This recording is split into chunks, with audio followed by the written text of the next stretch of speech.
የኔ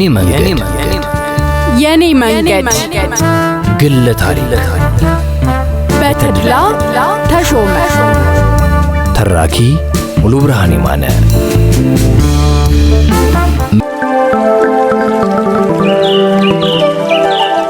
ዘመነ ልጅነት።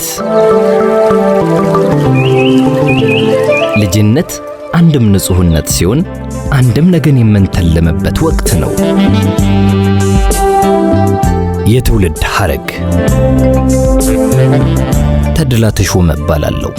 በምዕራብ ሸዋ ክፍለ ሀገር በቀድሞ አጠራር መናገሻ አውራጃ ተብሎ በሚታወቀው ስፍራ ማለትም ከአዲስ አበባ 70 ኪሎ ሜትር ርቀት ላይ በሚገኘው ልዩ ስሙ ሜታ ሮቢ አካባቢ ከአባቴ ከአቶ ተሾመ ተሰማና ከእናቴ ከወይዘሮ ፈትለወርቅ ሳህሌ ነሐሴ 17 ቀን በ1927 ዓ.ም ተወለድኩ።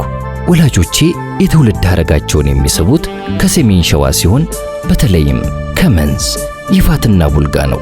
የአባቴ አያት ወልደ ጊዮርጊስ ጠጁ የይፋት አያበር ሚካኤል ተወላጅ ሲሆኑ የሴት አያቴ እልፍ አገረሽ ደግሞ የመንዝ ተወላጅ ናቸው። በአብሮነት ዘመናቸው ተሰማ፣ ዘነበች፣ አሽኔ፣ ወለተ ዮሐንስ፣ የትም ወርቅና ጎዝጉዥ የሚባሉ ልጆችን አፍርተዋል። ብዙዎቹ ተወላጆቻቸው በአሁን ሰዓት በይፋት አያበር ሚካኤል አካባቢ በቤተ ክህነት አገልግሎትና በግብርና ሥራ ላይ ተሰማርተው ይገኛሉ። ዘነበች ወልደ ጊዮርጊስ ለአቅመ ሔዋን ስትደርስ በዛብህ የተባለ መንዜ ዝሆን አዳኝ አግብታ ተሾመን ወለደች።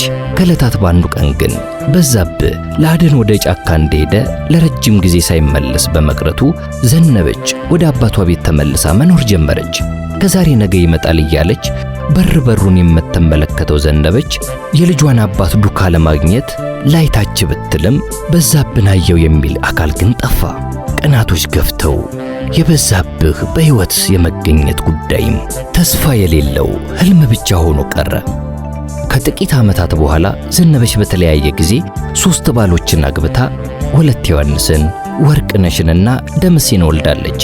በዚህ መሃል የዘነበች ወንድም ተሰማ ሥራ ለመፈለግ ከይፋት ተነስቶ ወደ መሃል አዲስ አበባ መጣ። ብዙም ሳይቆይ በወቅቱ አጠራር አራዳ በአሁኑ ደግሞ የአዲስ አበባ ማዘጋጃ ቤት በሕግ ማስከበር ተቀጥሮ የጓጓለትን ሥራ መስራት ጀመረ። በመቀጠልም የባሻነት ማዕረግ አግኝቶ ከአራዳ ጊዮርጊስ በስተሰሜን ለአራዳ ዘበኞች በተከለለው መንደር በኋላ ስሙ ዘበኛ ሰፈር በመባል በሚታወቀው ስፍራ ቤት ሰርቶ ትዳር መስርቶ መኖር ጀመረ።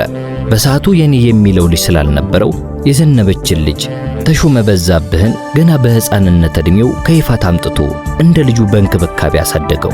በዚህ ምክንያት ተሾመ በወላጅ አባቱ በዛብህ መጠራቱ ይቀርና በአሳዳጊው አጎቱ ስም ተሾመ ተሰማ ተብሎ መጠራት ጀመረ።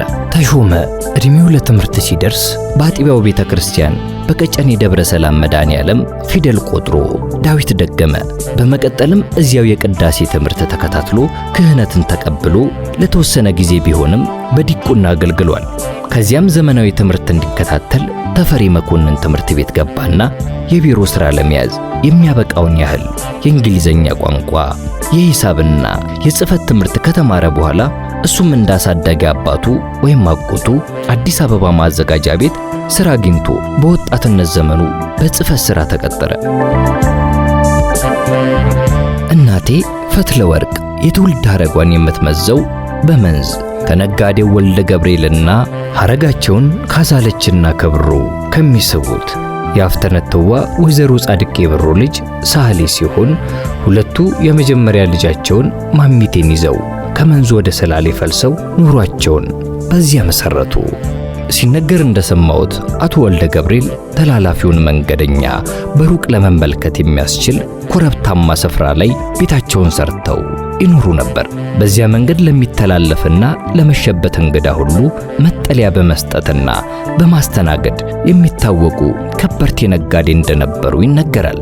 ወደ ሰላሌ ሄደው ኑሮ ከመሰረቱ በኋላም የእናቴ አባት የሆኑትን ሳህሌን፣ አምዴን፣ ገብረየስንና ማሚቴን ወልደዋል። በኋላም ሳህሌ ያደግ ሲል በኢጃር ሳካዎ ማርያም በዲቁና ማገልገል ጀመረ።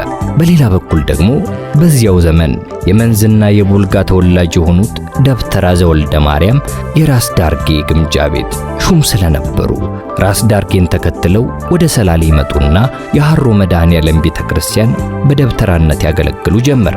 ይዘዋት የመጧትን ተዋበች የተባለችውን ሴት ልጃቸውን የራስ ዳርጌ ባለቤት እንደ ልጅ አድርገው በእንክብካቤ ያሳድጉላቸው ነበር። በተመሳሳይ መልኩ ወልደ ማርያም የሚባል ዲያቆን በዚያው ዘመን ከቡልጋ ተሰዶ ወደ ሰላሌ መጥቶ በየጀርሳ ካዎ ማርያም በዲቁና ማገልገል ጀምሯል። ከጊዜ በኋላ ዲያቆኑ ከሐሮ መድኃኔዓለም ደብተራ ከዘወልደ ማርያም ጋር ወዳጅነት ይጀምራል። ቀናቶች እየገፉ ወዳጅነታቸው እየጠነከረ ሲሄድ ይሆናል ብሎ ያልገመተው ነገር ወደ ልቡ ገባ። የቡልጋው ስደተኛ የካዎ ማርያም አገልጋይ ዲያቆን ልቡ ተሸነፈ። የወዳጁ የደብተራ ዘወልደ ማርያም ልጅ ተዋበች እሱነቱን እንደተቆጣጠረችው ሲገባው ልጃቸውን እንዲድሩለት አማላጅ ልኮ አስጠየቀ። ደብተራ ዘወልደ ማርያም ምንም እንኳን ዲያቆኑን ቢወዱትና ቢያከብሩትም ልጃቸውን ሊያስተዳድር የሚችልበት በቂ ሀብት የሌለው መሆኑን በደንብ ስለሚያውቁ ልጃቸውን አሳልፈው ለመስጠት ፈቃዳቸው አልነበረም።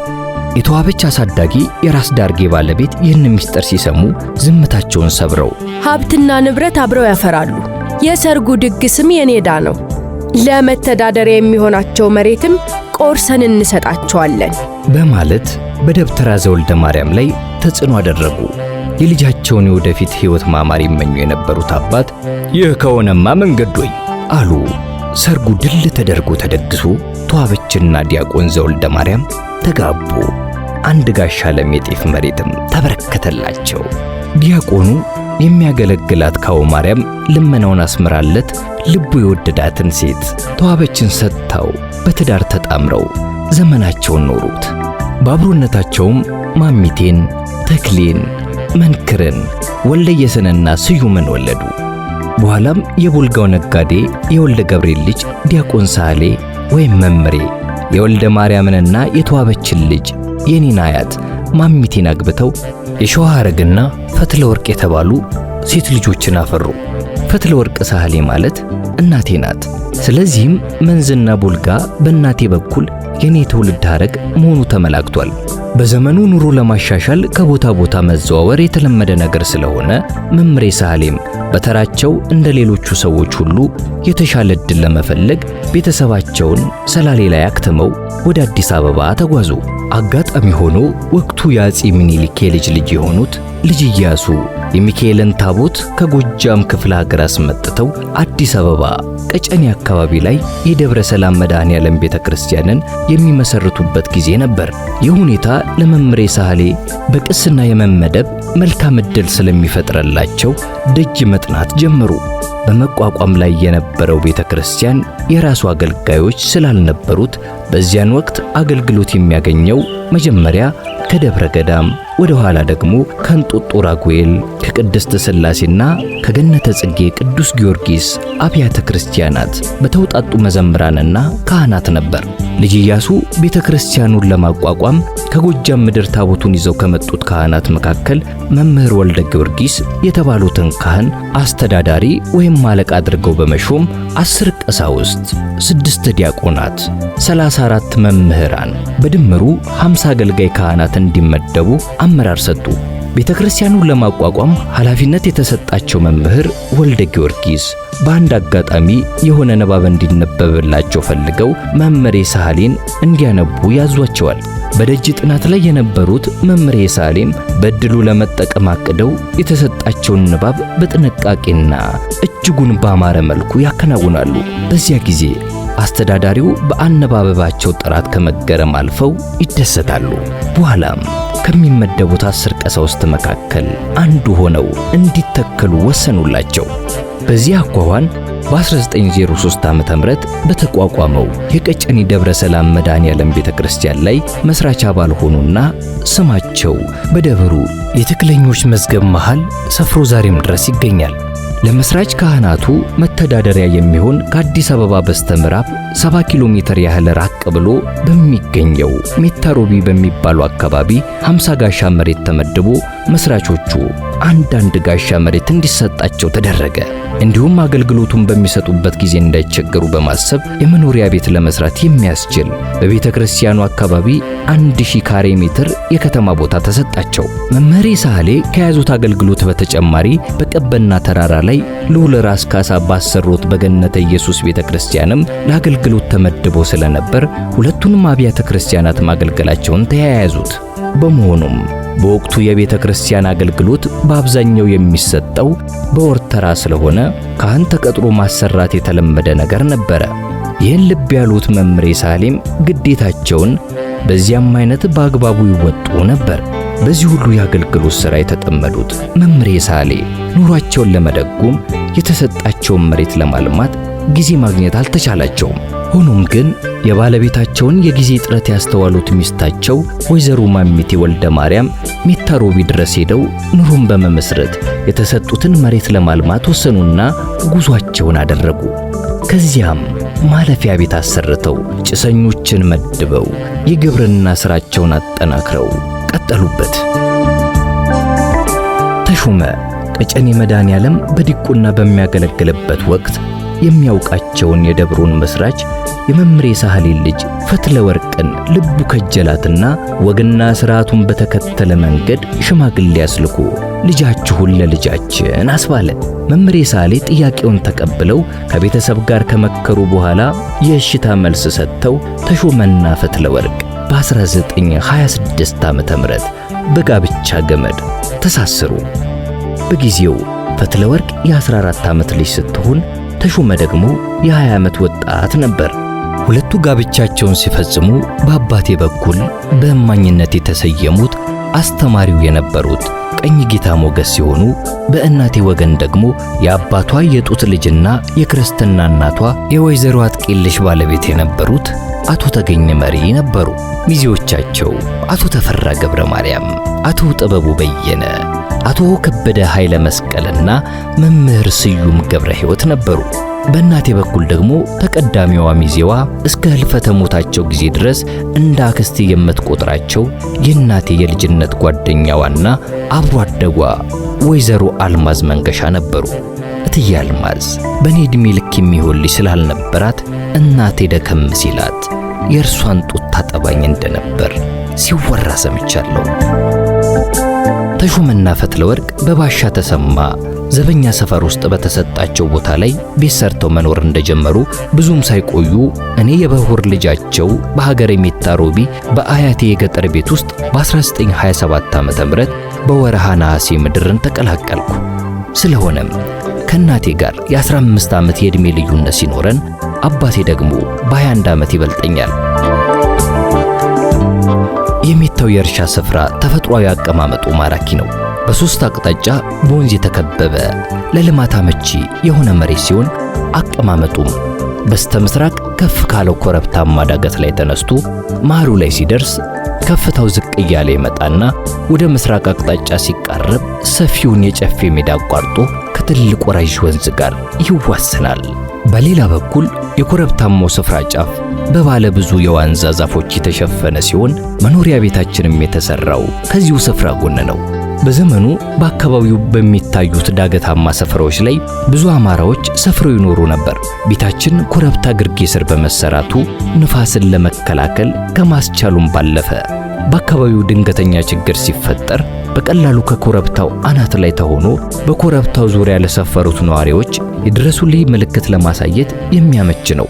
በዘመኑ አጠራር መጤ እየተባሉ የሚጠሩት እነዚህ የማህበረሰብ ክፍሎች ለሀገሩ እንግዳ በመሆናቸው ችግር በገጠማቸው ቁጥር በኮረብታው ላይ ወጥተው ችቦ በማብራት ደህንነታቸውን በጋራ ያስጠብቁ ነበር። የችቦ መብራት እንደ ድረሱልኝ ምልክት ሆኖ ስለሚወሰድ በአካባቢው የሚገኙት ሰፋሪዎች መሳሪያቸውን አንግበው ከብርሃን ፍጥነት ባልተናነሰ አኳኋን በቦታው ላይ ደርሰው ለችግሩ መፍትሄ እንካችሁ ይላሉ። ስለሆነም በዚህ መንገድ እየተደጋገፉ የጋራ ደህንነታቸውን አስጠብቀው ቀጥለዋል። ከዋናው ቤታችን በስተ ምስራቅ በኩል የወንዙ ማዶ ሲታይ የጋቲራ መድኃኔዓለም ቤተ ክርስቲያን ባለ ግርማ ሞገሱ ተራራ ላይ ጉብ ብሎ ስለተቀመጠ ላይን የሚማርክ ምትሃታዊ ኃይል አለው። ከቤተ ክርስቲያኑ ጀርባ ጣሊያኖች የሰሩት ከአዲስ ከአዲስ አበባ ጋር የሚያገናኝ ዋና ጥርጊያ መንገድ ነበር። ወይዘሮ ማሚቴ ያሰሩት ቤት 2 ገረገራ ግቢ ክብ አጥር የነበረው ሲሆን ወደ መጀመሪያው ገረገራ ሲገባ በስተግራ የእንግዳው ማረፊያ ቤት እንግዳ ለመቀበል ዝግጁ ሆኖ ይታያል። በስተቀኝ በኩል ራቅ ብሎ ደግሞ የከብቶች በረትና የእረኞች ማረፊያ ቤት በግሩም አሰራር ተውቦ ተሰርቷል። ሁለተኛው ገረገራ ውስጥ የዋናው መኖሪያ ቤት እልፍኝ ይገኛል። ከእልፍኙ ጓሮ በስተግራ በኩል ደግሞ የእህል ጎተራዎች ተደርድረዋል። በስተቀኝ በኩልም ጌሾ፣ ድንች፣ ሽንኩርት፣ ቃሪያና ቲማቲም የመሳሰሉት አትክልቶች የተተከሉበት ሰፊ ስፍራ ይታያል። ወይዘሮ ማሚቴ አይነግቡ ደማም ሲሆኑ ከቁመታቸው ዘለግ ከውፍረታቸው ደግሞ ቀጠን ያሉ በቆፍጣናነታቸው የታወቁ ጠንካራ የቤተሰብ አስተዳዳሪ የሴት እመቤት ነበሩ። በሥርዓት በፍትህና በፍቅር በርስታቸው ላይ ያሰማሯቸውን ረዳቶቻቸውን በዚያ ጊዜ አጠራር ጭሰኞቻቸውን በማስተዳደር እንቅልፍ ሳያሸንፋቸው በማለዳ ተነስተው ከብቶቹን በአግባቡ መሰማራታቸውንና በሰዓቱ ወደ ቤት ተመልሰው መታለባቸውን በቅርበት የሚቆጣጠሩ የእርሻ መሬቱንና ሰብሉን ትኩረት ሰጥተው የሚከታተሉ ጥንካሬ የወለዳቸው ብርቱ ሴት ነበሩ። እናትነታቸውም ወደር አልባ ነው። ልጅና የልጅ ልጆቻቸውን በሥርዓት ያሳደጉ ልበ ሰፊ እናት ስለሆኑ ፍቅርና ርኅራኄያቸው ገደብ የለሽ ነበር። የጥንካሬ ተምሳሌት ስለመሆናቸው በጉያቸው ታቅፌ ያደግኩት እኔ የልጅ ልጃቸው ተቀዳሚ ምስክር ነኝ። በደንብ አስታውሳለሁ። እማማ ማሚቴ በአንድ ወቅት በልጅ ልጆቻቸው ስም በግ ማርባት ጀመሩና በጎቹ ተሸጠው የሚገኘው የገንዘብ ድርሻ እንዳይደበላለቅባቸው በማሰብ በእያንዳንዱ ልጅ ስም በመቀነታቸው ለያይተው በመቋጠር ይይዙት ነበር። እኛ የልጅ ልጆቻቸውም ለሳቸው ካለን ከፍተኛ ፍቅር የተነሳ እግራቸውን ለማጠብና ለመሳም አልፎም ምርቃታቸውን ለማግኘት እንሽቀዳደም ነበር።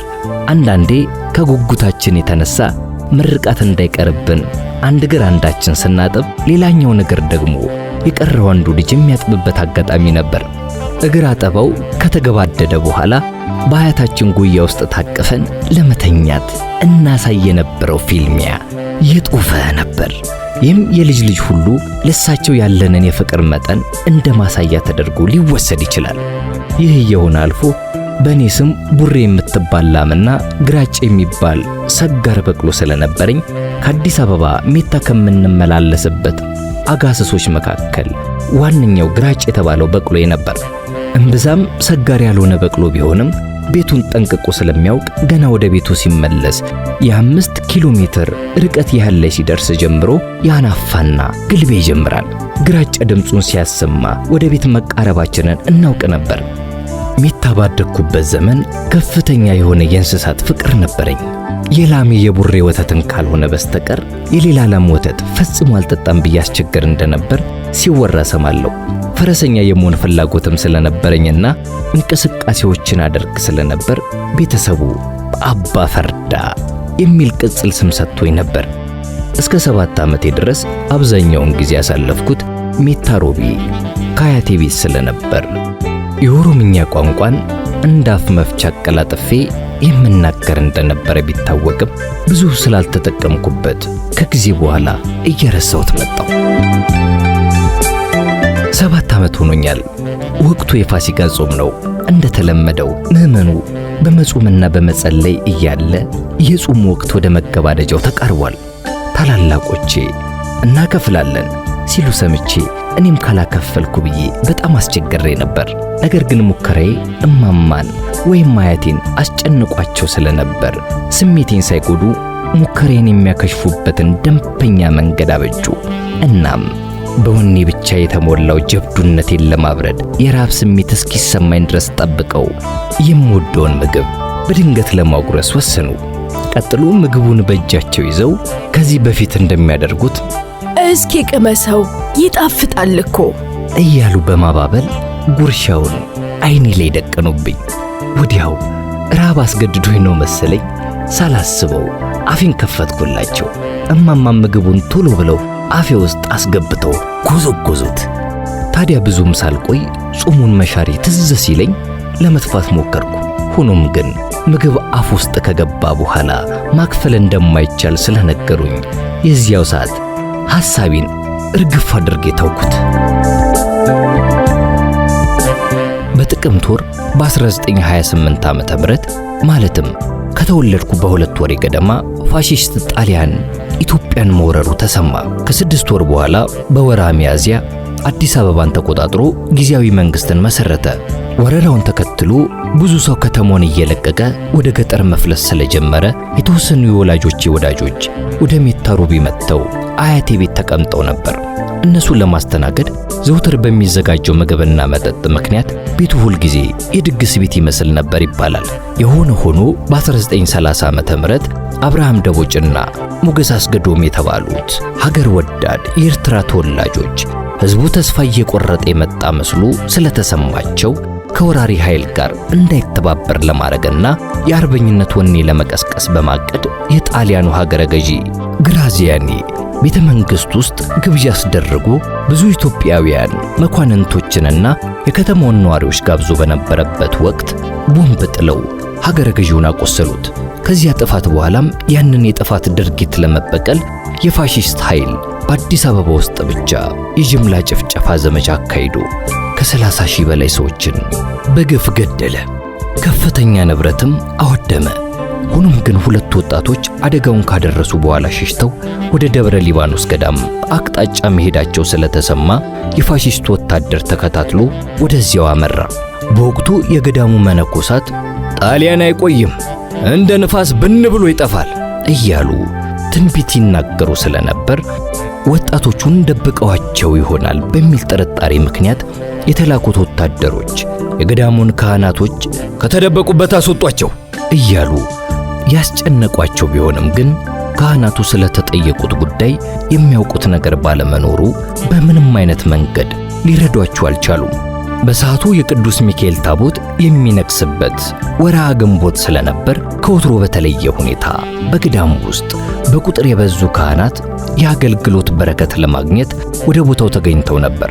ታዲያ አያቴ መምሬ ሳህሌም ባህለ ንግሱን ለማክበርና አገልግሎት ለመስጠት ከተገኙት ካህናት መካከል አንዱ ነበሩ።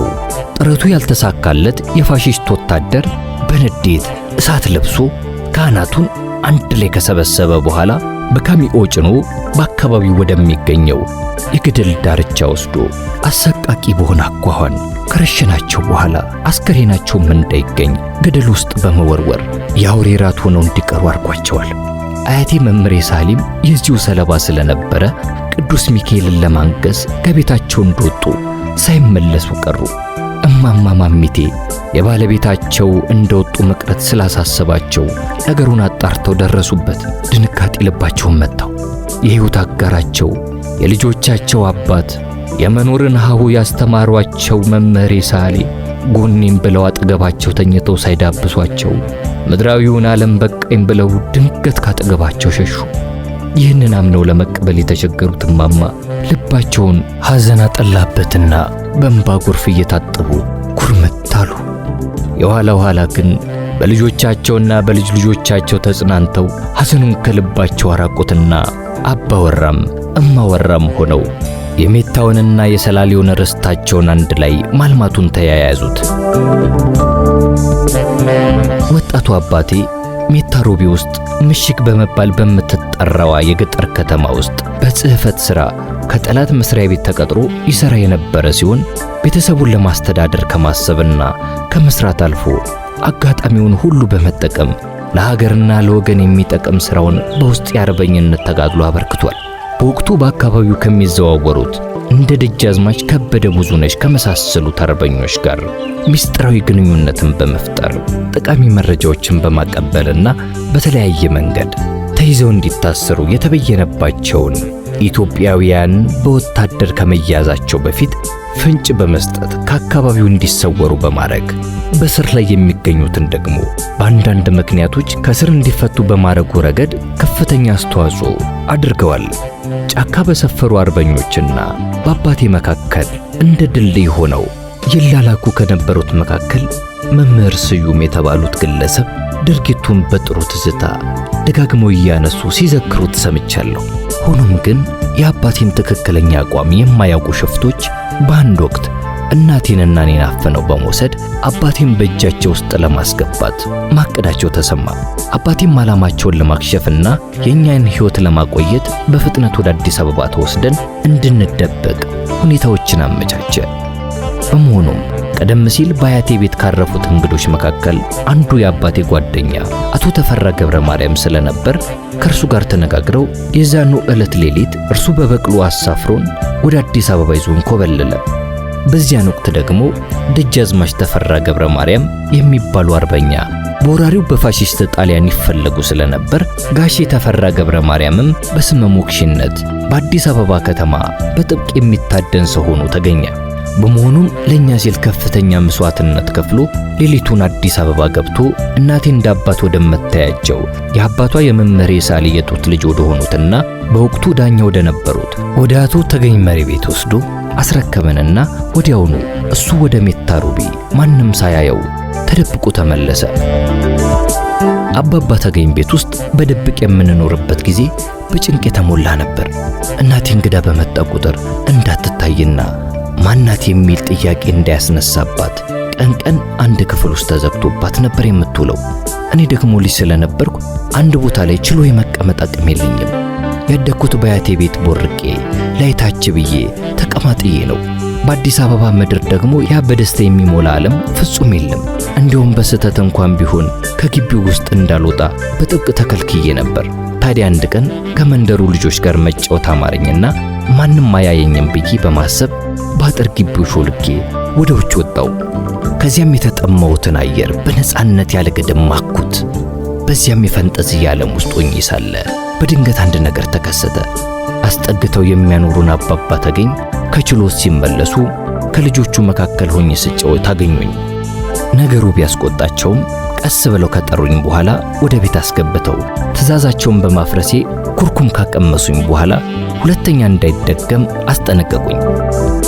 በእንደዚህ አይነት ሁኔታ ለአንድ ዓመት ያህል የጊዜ ቆይታ ተደብቀን ከከረመን በኋላ ነገሩ ሲረጋጋልን ከእናቴ ጋር አንድ ላይ ሆነን ወዳደግኩበት የአያቴ መንደር ወደ ሜታ ሩቢ ያቀናን። የቤተሰብ ፍቅር።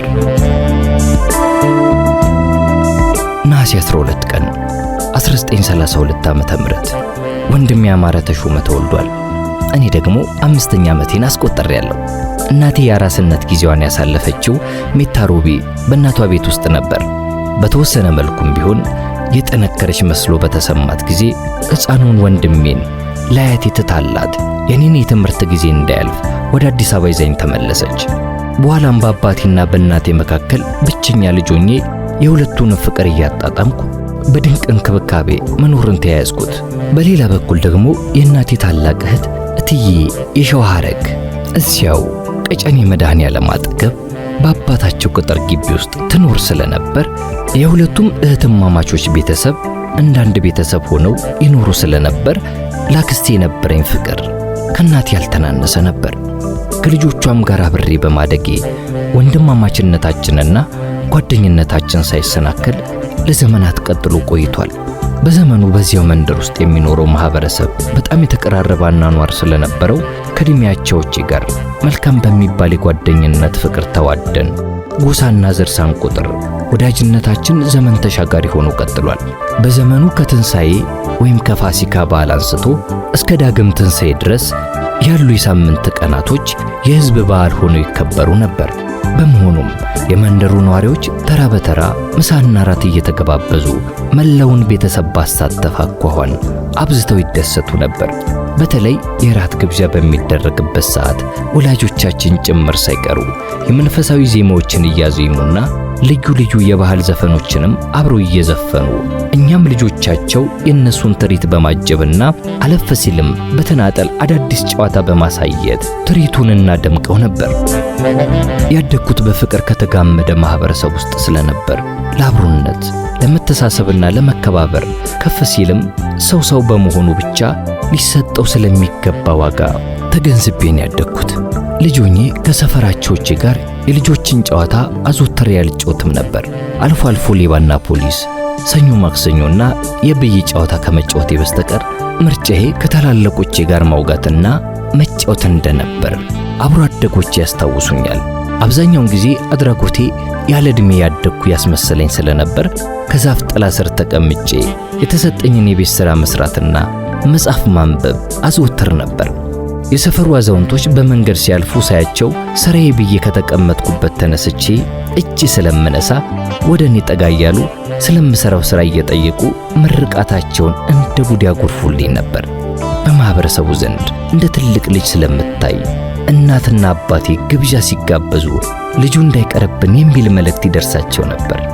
ይህም እንደ ምክንያት ታክሎበት ከሌሎቹ ልጆች በተለየ ሁኔታ ከትልልቅ ሰዎች ጋር በማዕድ ላይ አብሬ እቀርባለሁ። ኳስ ጨዋታ ከምወደው የስፖርት አይነት አንዱ ነው። በትምህርት ቤትም ሆነ በሰፈሬ ውስጥ አዘውትሬ እጫወት ነበር። ምን ይሄ ብቻ፣ በሩጫ ውድድርም ተሳታፊ ነበርኩ። በቡሄ ጊዜ ከሰፈር ልጆች ጋር ወደ ሜዳው ወጥተን ጅራፍ ማጮህም ሌላኛው መዝናኛዬ ነው። አጎቴ ደምሴ ወልደ መስቀል ተወልዶ ያደገው ይፋት ስለሆነ ጥሩ ድምፅ የሚያወጣ ጅራፍ የመጎንጎን ተሰጥኦ ነበረው። የቡሄ ጅራፌን እርሱ ይሰራልኝ ስለነበር ከሰፈሩ ልጆች ሁሉ የተሻለ ድምፅ የሚያወጣ ጅራፍ በመያዝ የምታወቀው እኔ ነበርኩ። በእንደዚህ አይነት የደስታ ማዕበል ውስጥ እያለሁ ድንገት ፈገግታዬን የሚነሳ ክስተት ተፈጠረ። 9 ዓመቴ ነው።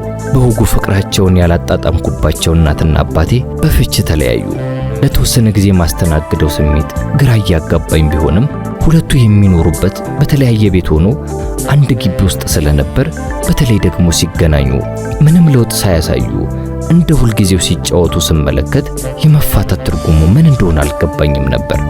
እንደውም ሁለቱም በየፊናቸው የኔን ትኩረት ለመሳብ ሲሞክሩ በመመልከቴ ለኔ የበለጠ የመሞላቀቅ ዕድል ፈጥሮልኝ ከአንዱ ቤት ወደ ሌላኛው ቤት በነፃነት እየተመላለስኩ እፈነጥዝ ነበር። ነገር ግን ብዙም ሳይቆይ እናቴ ሌላ ሰው አግብታ ወደ ሰላሌ ሄደች። በዚያን ጊዜ ነው ያ የደስታዬ ጥግ ድንገት አመድ ተነስንሶበት የመለየት ትርጉሙ ምን እንደሆነ መገንዘብ የጀመርኩት። የምወዳት እናቴን በየቀኑ የማየት ዕድል ተነፈገኝ። እንደ ልጅ በእናት ጉያ ተሸሽጎ የመታቀፍ ፍላጎቴን እርም ብዬ በልቤ ውስጥ እንድቀብረው ተገደድኩኝ። ለማንም እንዲህ ነው ብዬ የማልናገረው የእናቴ ናፍቆት በውስጤ ተዳፍኖ ሆዴን ይለበለበው ጀመር። አባቴና የእናቴ የት እንዳልባባ የተለያየ እንክብካቤ ቢያደርጉልኝም እናቴ ፈጥረው የሄደችውን ክፍተት ሊሸፍኑት አልቻሉም። ይህ በእንዲህ እንዳለ ከአንድ ዓመት በኋላ አባቴ ከእናቴ ጋር ሲለያዩ ያቆመውን ሕይወቱን ለማስቀጠል ሚስት ማግባት እንዳለበት ስላመነ አዲስ ሴት ቤታችን ውስጥ አመጣ። እኔም ይህንን በማየቴ ሁኔታው የበለጠ ተምታታብኝና ግራ ተጋባው። እናቴም ለእንጀራ እናቴ የሚሰጠውን የስም ትርክት እያስታወሰች ነው መሰለኝ ለኔ ሕይወት ባለችበት ቦታ ሆና አብዝታ ትጨነቅ ጀመር። ጎረቤት የምትኖረውን እህቷንም ያለምንም እፍረት የልጄን ነገር አደራ እያለች በየጊዜው መማጸኑን ተያይዛዋለች። ይሁን እንጂ ቀናቶች እየገፉ ውለን ስናደር ነገር ሁሉ የተገላቢጦሽ ሆኖ አረፈ። የእንጀራ እናቴ እትዬ አሰገደች ማን ስለነበረች እኔን እንደ ራሷ ልጅ አርጋ እየተንከባከበች በግሩም ሁኔታ አሳደገችኝ። ሰላሌ ላይ የከተመችው እናቴ ባልጠበቀችው መልኩ እያገኘው ስላለውት ፍቅርና እንክብካቤ ባወቀች ጊዜ እትዬ አሰገደችን ከደግነቷ ብዛት የተነሳ እንደ ባለውለቷ ስለቆጠረቻት ከጊዜ በኋላ የረጅም ጊዜ ጓደኛሞች የሆኑ ያህል ዘላቂ ወዳጅነትን ፈጥረው ነበር። ከአባቴ ጋር በጣም ቅርብ ግንኙነት ነበረን። አዘውትሮ ያጫውተኛል፣ እየኮረኮረ ያስቀኛል። አልፎ አልፎም ወደ ሥራ ሲሄድ አስከትሎ ይወስደኝና ከሥራ ጓደኞቹ ጋር በኩራት አስተዋውቁኝ አብሬያቸው ውላለሁ። ጓደኞቹ ኬክና ካፌ ላታ ሁሌም ስለሚጋብዙኝ አብሬው ወደ ሥራ ቦታው የሚሄድበትን ቀን በጉጉት እጠባበቅ ነበር። በጉዟችንም ፒያሳንም ሆነ አካባቢዋን እርጋታ በተሞላበት እርምጃ እየተንሸራሸርን እንመለከታታለን። በመካከልም ብዙ ቁም ነገሮች ያስጨብጠኛል። ታላላቆችን እንዴት ማክበር እንዳለብኝ፣ የሥራ ኃላፊነቴን በትጋትና በታማኝነት የመወጣትን አስፈላጊነት ጭምር እንድገነዘብ ሐሳቡን ያጋራኛል። ትልቅ ቦታ ላይ ለመድረስ ብቸኛው አማራጭ ትምህርቴን በንቃት መከታተልና አጥብቄ መማር እንደሆነ አጽንኦት ሰጥቶ ያስገነዝበኛል። ጊዜ ተፈጥሮን በዋጀው ልክ እየከነፈ 1941 ዓመተ ምህረት ወርሃ ክረምት ላይ ደርሰናል። ቀኑ ደግሞ ረቡዕ ሐምሌ 7 የ5ኛ ክፍል ትምህርቴን ለማጠናቀቅ የመጨረሻውን ፈተና የምወስድበት ዕለት ነው። ከዚህ ቀደም እንደሚሆነው በማለዳ ተነስቼ ወደ ትምህርት ቤት ለመሄድ ከቤት ስወጣ አባቴ ሁሌም እንደሚያደርገው አቅፎ ከሳመኝ በኋላ አበረታች ምክሩን ለግሶኝ ሲያበቃ ለፈተናዬም መልካሙን ሁሉ ተመኝቶ ሸኘኝ። ከከሳት በኋላ የነበረኝን ፈተና ጨርሼ ከጓደኞቼ ጋር የተለያዩ ጉዳዮችን አንስተን እየተጨዋወትን ወደ ቤታችን ተመለስን። መንደራችን የሐዘን ማቅ ለብሳለች። ከኛ ቤት አቅጣጫ የሚመጣ የመራር ለቅሶ ድምፅ ከሩቁ ተሰማኝ። ወደ ቤታችን እየቀረብኩ በመጣው ቁጥር ደግሞ የለቅሶ ድምፅ ልቤን በፍርሃት እያራደው ጉልበቴ አቅም ሲያሰጠኝ ታወቀኝ። ያለ የሌላ ኃይሌን ሰብስቤ ማንም በሞት እንደተቀማው ለማሰብ ስሞክር ጭንቅላቴ ፈጥኖ የሰላሌዋ እናቴ ጋር ወሰደኝ እና ይበልጥ እየተጠጋው ስመጣ በለቅሶ ውስጥ ፍጹም ያልጠበቅኩት ስም ሲጠራ ሰማሁ። ከሰዓታት በፊት አይኖቼን በስስት እየተመለከተ ስሙ ለሸኘኝ አባቴ ድንኳን ተተክሎ እየተለቀሰለት መሆኑን አምኜ ለመቀበል አልቻልኩም። ከሰዓታት በፊት በከንፈሮቹ ስሙ በርታለኝ ብሎ የሸኘኝ አባቴ እስከ ወዲያኛው ድረስ እየተሰናበተኝ ስለመሆኑ አንዳች ጥርጣሬ አላደረብኝም ነበርና እንዴት የመሞቱን ዜና አሜን ብዬ ልቀበል? ስለ ነገው የስኬት መንገድ እያጫወተኝ እንዴት ዳር ላይ ሳያደርሰኝ መጨረሻዬን እንኳን ሳያይ ሁሉንም አንተ ተወጣው ብሎ ሜዳ ላይ ትቶኝ እንደሄደ ማሰብ እንዴት ይቅለለኝ? በቃ ስሜቴን መቆጣጠር አቃተኝ። ሰማይና ምድሩ ዞረብኝ። በቆምኩበት ጩኸቴን ለቀቅኩት። ዓለም ፊቷን ያዞረችብኝ ያልተሰማኝና በድን ሆንኩ። የዚያን ዕለት ማለዳ አባቴ መሃል መርካቶ ከሚገኘው ቢሮ አጠገብ አንድ ካፌ ውስጥ ቡና ለመጠጣት ከሥራ ጓደኞቹ ጋር ተቀምጧል። በሞቀ ጨዋታ ውስጥ ሆነው እየተጫወቱ እንዳሉ አንድ የሥራ ባልደረባቸው የሆነ ሰው በድንገት ቡና ቤት ውስጥ ይገባና ከአባቴ አጠገብ ቁጭ ብሎ ካለው የሌላኛው ሰው ጋር ምክንያቱ በውል ባልታወቀ ነገር ጠብ ይጀምራል። በቃላት ወርወራ የጀመረው ጠብ ተካሮ ወደ ከፍተኛ ደረጃ ላይ ሲደርስ ጠብጫሪው ሰውዬ ሽጉጥ የመምዘዝ ሁኔታ ላይ ደረሰ። ይህን የተመለከተው አባቴ ከተቀመጠበት ብድግ ብሎ በመካከላቸው በመግባት ለመገላገል ሲሞክር ሽጉጡ ተተኮሰ። የሽጉጡ አፈሙዝ የተፋው ጥይት የአባቴ ሰውነት ላይ አረፈ። በዚያው ቅጽበት መሬቱ አባቴን ተቀበለውና በ36 ዓመቱ ላይ መለስ እስከ ወዲያኛው አሸለበ። 1941 ዓመተ ምህረት ተፈጸመ። እናቴ አባቴን ለመቅበር በመጣችበት ጊዜ የቤተሰብ ምክክር ተደርጎ ወደ ሰላሌ መመለሷ ቀርቶ አዲስ አበባ እንድትኖር ስምምነት ላይ ተደረሰ። ሰላሌ የነበረው የእናቴ ባለቤት አባቴ ከመሞቱ በፊት በድንገተኛ ሞት ተለይቷት ስለነበር መሄዷ የሚያሳጣት ነገር አልነበረም። በእርግጥ ከባለቤቷ ከአቶ ተፈራ ሸዋረጋ ጋር በነበረው ትዳሯ ወንድሜ ሳሙኤል ተወልዶ ነበር። የአቶ ተፈራ ክስት ሕፃኑን ሳሙኤልን የአባቱ ምትክ አድርገው ይመለከቱት ስለነበረ በእርሱ ይጽናኑ ነበር። በመሆኑም የእናቴን ወደ አዲስ አበባ ጠቅልላ የመመለስ ወሬ ሲሰሙ የዛበኝ ትሄድ ይሆን እያሉ በማሰብ መረበሽ ጀመሩ። እናቴም ይህንን ስለምታውቅ ልቧ ለሁለት ተከፍሎ ግራ ገባት። በመጨረሻ ሕፃኑን ሳሙኤልን ለአባቷ ክስት ላሳዳጊው አደራ ሰጥተው ወደ አዲስ አበባ መጣች። ከዚያም እኔን እየተንከባከበች አዳሪ ትምህርት ቤት እስከምገባበት ጊዜ ድረስ ለ4 ዓመት ያህል ዋጋ እየከፈለች በፍቅር አሳደገችኝ። በእናቴና በእኔ መካከል ያለው ግንኙነት ከእናትና ልጅ ግንኙነት አልፎ የጓደኝነት መልክ ነበረው። ማንኛውንም ነገር ከማድረጓ በፊት እኔን ታማክረኝ ነበር። ከቀናቶቹ መካከል በአንዱ ቀን ስትፈራ ስትችር የአዳሪ ትምህርት ቤት መግቢያ ጊዜ እየቀረበ ሲሄድ እንግዲህ አዳሪ ትምህርት ቤት ስትገባ ጥለኝ መሄድህ ነው። እናንተ ስትሄድብኝ ብቻዬን እንዳልሆን ባልባገባ ምን ይመስልሃል? ስትል ስሜቴን በማይጎዳ መልኩ አስተያየቴን ለማወቅ ጠየቀችኝ። እኔም ብቻዋን የመሆኗ ነገር ያሳስበኝ ስለነበር ደስታ የታከለበት ፈገግታዬን ጨምሬበት ሐሳቧን እንደምስማማበት ነገርኳት። እናቴ ገና የ32 ዓመት ወጣት መልከ መልካምና ወላድ በመሆኗ ለሚስትነት የሚፈልጓት ብዙዎች እንደነበሩ ሰማ ስለነበር ለመሆኑ ማን ነው ለማግባት ያሰብሽው በማለት ጠየቅኳት። በስም ጠቅሳ ለመናገር ስላልፈለገች እንዲያው ለነገሩ ማለቴ ነው እንጂ ለጊዜው እንኳን በሐሳቤ ማንም የለም። በመስማማትህ ግን ደስ ብሎኛል አለችኝ። ውሎ ሲያድርግን ስለ 37 ዓመቱ ጎልማሳ ስለ አቶ ዋለልኝ መራ በኋላ ግራዝማች ታጫውተኝ ጀመር። አቶ ዋለልኝ ማለት የምወደው የአባቴ ጓደኛ የጋሼ ተፈራ ገብረ ማርያም የቅርብ ጓደኞች መካከል አንዳቸው ሲሆኑ፣ በሌላ በኩል ደግሞ የጋሼ ተፈራ ባለቤት የወይዘሮ አምሳለ ወርቅ ትርፌ የቅርብ ዘመድ ስለነበሩ በቅርብ የማውቃቸው ሰው ነበሩ። ቀደም ሲል አንተ እያልኩ የምጠራቸው ቢሆንም እናቴ እርሶ እያለች በአክብሮት ትጠራቸው ስለነበር ከጋብቻ በኋላ የእናቴን ፈለግ በመከተል እኔም አንተ ማለቴን ትቼ ጋሼ ማለቴ እንደተጠበቀ ሆኖ እንደ እናቴ እርሶ ማለት ጀመርኩ። ነገር ግን ጋሼ ዋለልኝ አጠራሬን በአንድነት እንድቀጥል ለማድረግ ቢሞክሩም በእናቴ ተጽዕኖ ምክንያት መመለስ አልቻልኩም። በኋላም የትዳር ዘመናቸው በልጆች ተባርኮ ጽጌሬዳ ወይም ሚሚ፣ ገቢያነሽ ወይም ቡጡቃ፣ ዘውዴነህ፣ ደረጄ፣ ትዕግስትና የማነ ወይም ማሙሽ የሚባሉ እህትና ወንድሞች ተወለዱልኝ። ታናናሾቼ የኔን ፈለግ በመከተል አባታቸውን እርሶ እያሉ ይጠሩ ስለነበር አንተ የሚል ልጅ ባለመኖሩ ምክንያት ደስተኛ አልነበሩም። በቁልምጫ እንደምንጠራቸው ጋሼ ዋለ ለኔ አሳዳጊ አባት ብቻ ሳይሆኑ ጓደኛም ጭምር ነበሩ። ለደህንነቴ፣ ለምቾቴና ለስኬታማነቴ አብዝተው የሚጨነቁልኝ፣ አለፍ ካለም የሚያከብሩኝ አባቴ ነበሩ። ከአዳሪ ትምህርት ቤት ወደ ቤት በመመለስበት ጊዜና ከዚያም በኋላ ከእናቴ ባልተናነሰ ሁኔታ ለደህንነቴና ለምቾቴ ዘወትር ይጨነቁልኝ ነበር።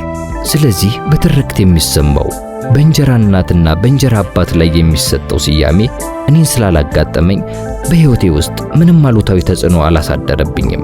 እናቴ ጋሼ ዋለን አግብታ ስትሄድ እኔ ወደ አዳሪ ትምህርት ቤት ለመግባት በዝግጅት ላይ ስለነበርኩ ለተወሰኑ ወራት እዚያው እናቴ ቤት መኖሬን ቀጠልኩ።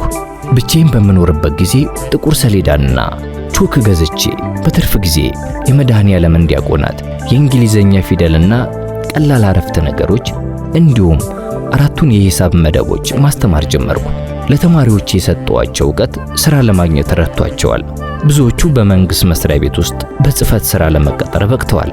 ትምህርታቸውንም በማሻሻል አንዳንዶቹ በዳኝነትና በአስተዳደርነት ዘርፍ ከፍተኛ ደረጃ ላይ ደርሰውበታል።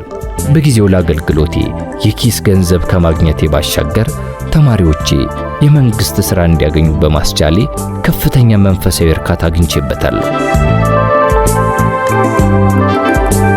የትምህርት ጅማሮና ሂደት። መሰረተ ትምህርት ሚታሩ ቢሳለው ፊደል ቁጥር ያለው።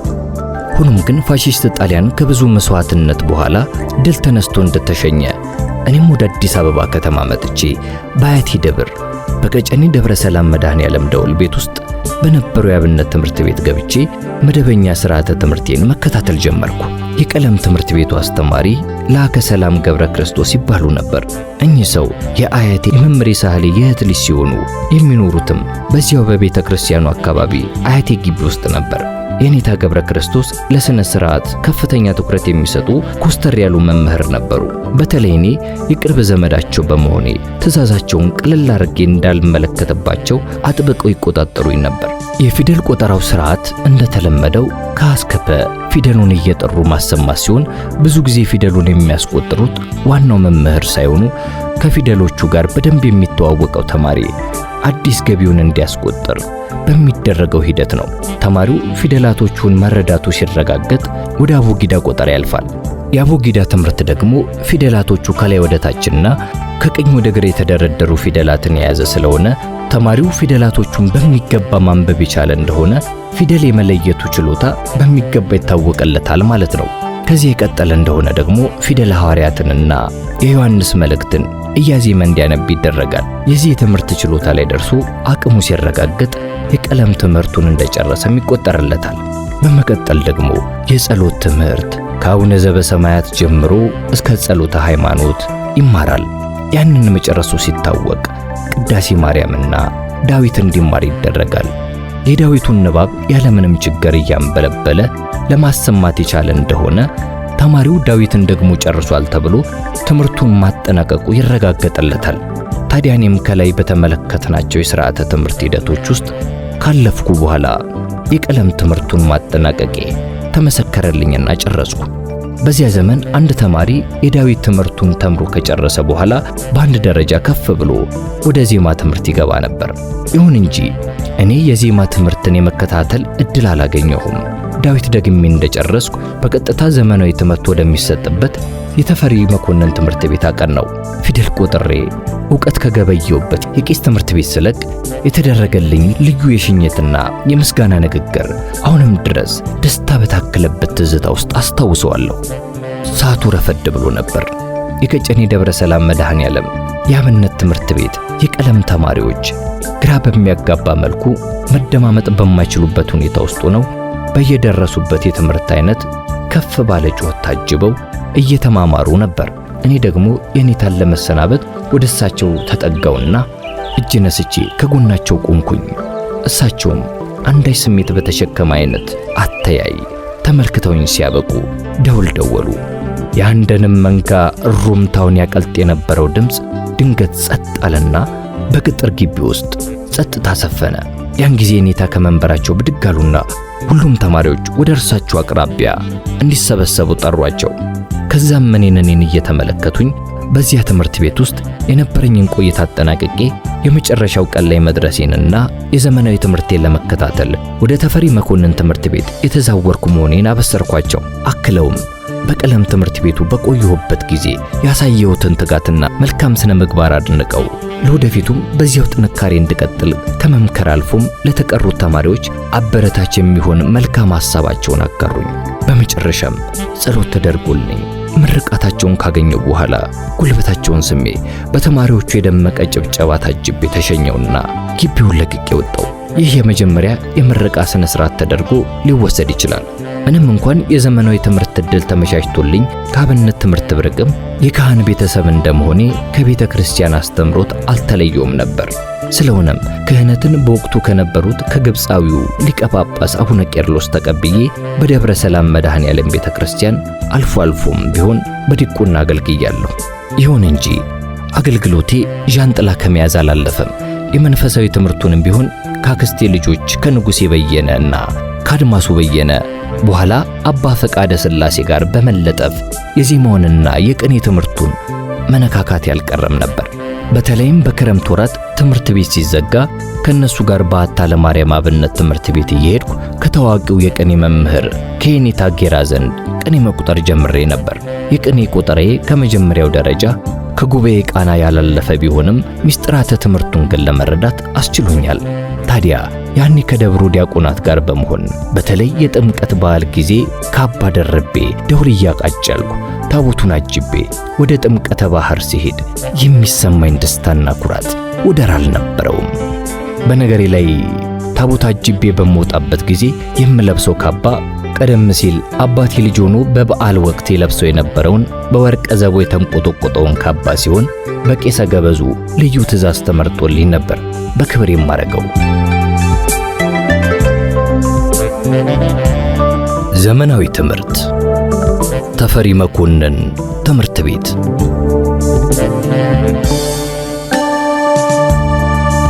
ቀጨኔ መድኃኔዓለም ዳዊት ከደገምኩ በኋላ በወርሃ መስከረም በ1937 ዓመተ ምህረት ዘመናዊ ትምህርት ለመከታተል ወደ ተፈሪ መኮንን ትምህርት ቤት አቀናው።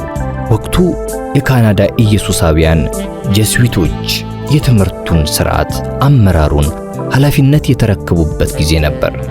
የመጀመሪያውንና የሁለተኛ ደረጃ ትምህርቴን ያጠናቀቅኩት በእነሱ የአመራር ሥርዓት ጊዜ ስለነበር ጀስዊቶቹ ባመጡት ለውጥ ሙሉ ተጠቃሚ ነኝ ለማለት እችላለሁ። ተፈሪ መኮንን ትምህርት ቤት ከዳግማዊ ምኒልክ ትምህርት ቤት ቀጥሎ በአዲስ አበባ ውስጥ የተቋቋመው ሁለተኛ ዘመናዊ ትምህርት ቤት ነው። ትምህርት ቤቱን በግል ገንዘባቸው አሰርተው ያቋቋሙት ግርማዊ ንጉሠ ነገሥት ቀዳማዊ ኃይለ ሥላሴ ሲሆኑ ገና ባለሙሉ ሥልጣን እንደራሴ ሳሉ ራስ ተፈሪ መኮንን ተብለው በሚጠሩበት ጊዜ ስለነበር ትምህርት ቤቱ በስማቸው እንዲጠራ ተደርጓል። ትምህርት ቤቱ ተመርቆ የተከፈተው በሚያዝያ ወር በ1917 ዓመተ ምህረት ሲሆን የመጀመሪያ በ30 ዳሪ ተማሪዎችና በ50 ተመላላሽ ተማሪዎች ሲሆን አጠቃላይ 80 ተማሪዎች ብቻ እንደነበሩ ይነገራል። ትምህርቱ የሚሰጠው በእንግሊዘኛ የትምህርት ክፍልና በፈረንሳይኛ የትምህርት ክፍል ሲሆን አማርኛ፣ ግዕዝ፣ ሂሳብና የሳይንስ ትምህርትም እንደ ተጨማሪ የትምህርት አይነቶች ሆነው ይሰጡ ነበር። ግርማዊ ንጉሠ ነገሥት የሀገሪቱን አመራር ኃላፊነት ከተረከቡበት ጊዜ ጀምሮ ትኩረታቸውን ያደረጉት ትምህርት ላይ መሆኑ ይታወቃል። ሁሉም በእኩልነት የትምህርት ዕድል እንዲያገኝ የትምህርት ፖርቶፎሊዮን ራሳቸው ይዘው ትምህርት እንዲስፋፋ ለማድረግ ከፍተኛ ጥረት አድርገዋል።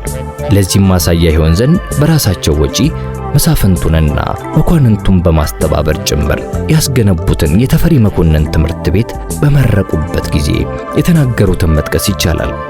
ለኢትዮጵያ ነጻነትና እድገት ወሰኗን ጠብቆ አሳፍሮ አስከብሮ ለማኩራትና ሕዝቧ የታመነ ልብ እንዲኖረው ለማድረግ መሳሪያው ትምህርትን በሚገባ መማር ነው። እግዚአብሔር ሳያዳላ የፈጠረው አእምሮ ሥራ ማስፈታት ለድንቁርና መገዛት ነው። ልጁን ያላስተማረ እንደ ነፍሰ ገዳይ ይቆጠራል።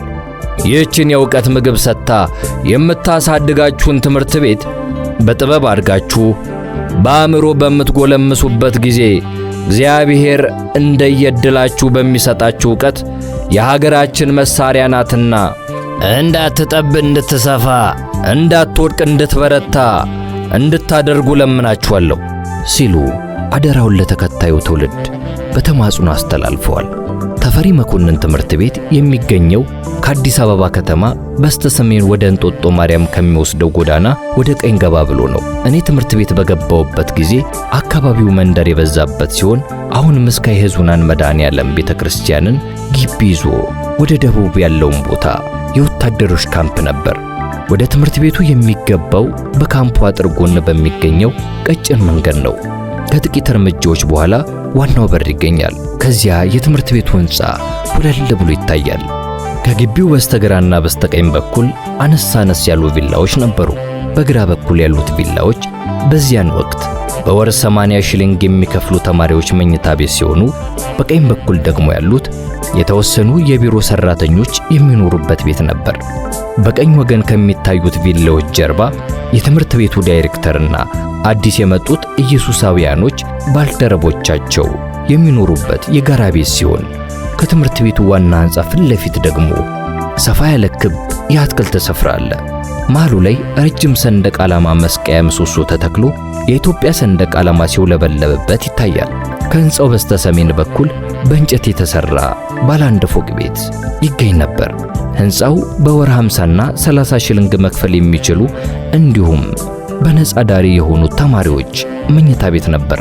በኋላ ላይ ሕንፃው ፈርሶ ወደ ሰሜን አቅጣጫ ጥቂት ራቅ ብሎ አዲስ ዘመናዊ የመኝታ ቤት ተገንብቶ አዳሪ ተማሪዎቹ ወደዚያ ተዘዋወሩ።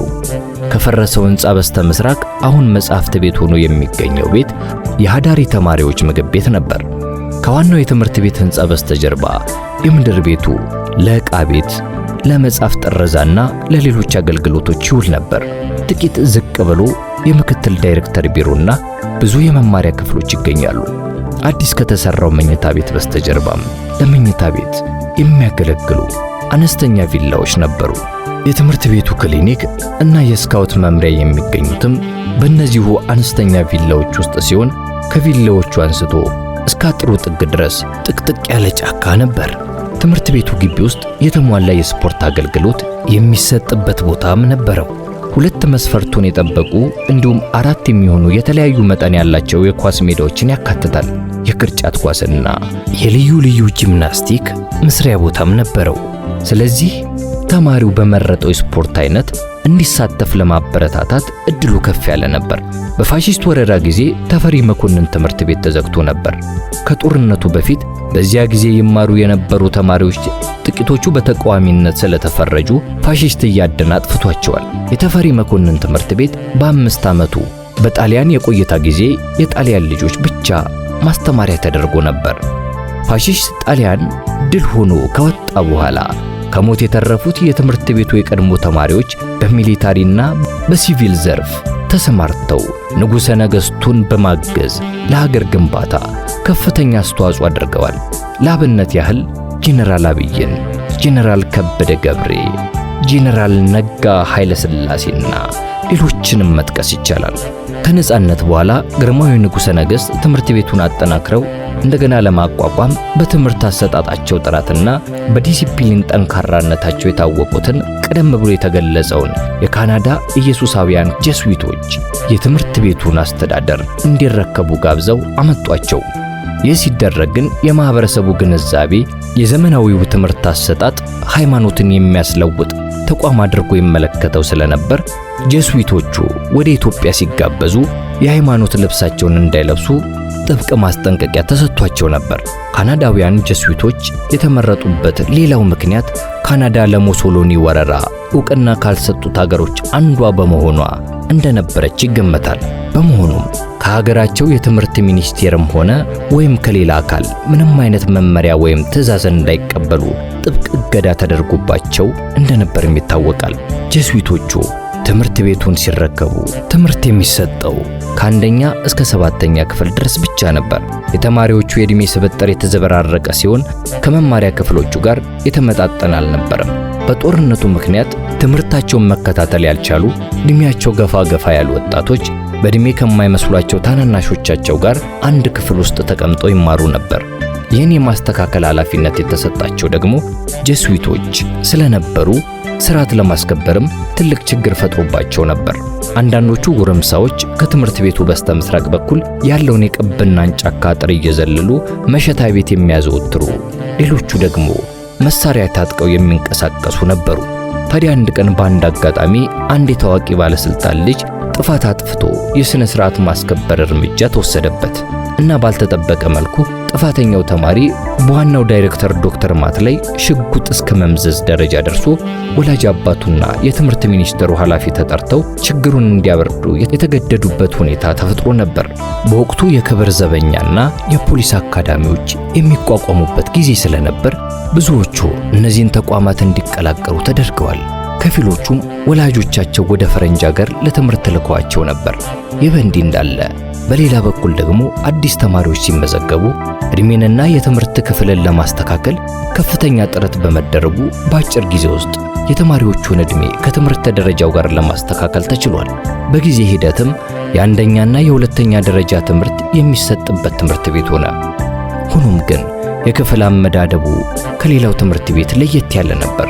አንደኛ ደረጃ የተባለው ከአንደኛ እስከ 6ኛ ክፍል ያለው ደረጃ ሲሆን ሁለተኛ ደረጃው ደግሞ ከአንደኛ እስከ 4ኛ ሆኖ ፎርም 1፣ 2፣ 3 እና 4 ደረጃ ያለው ነበር።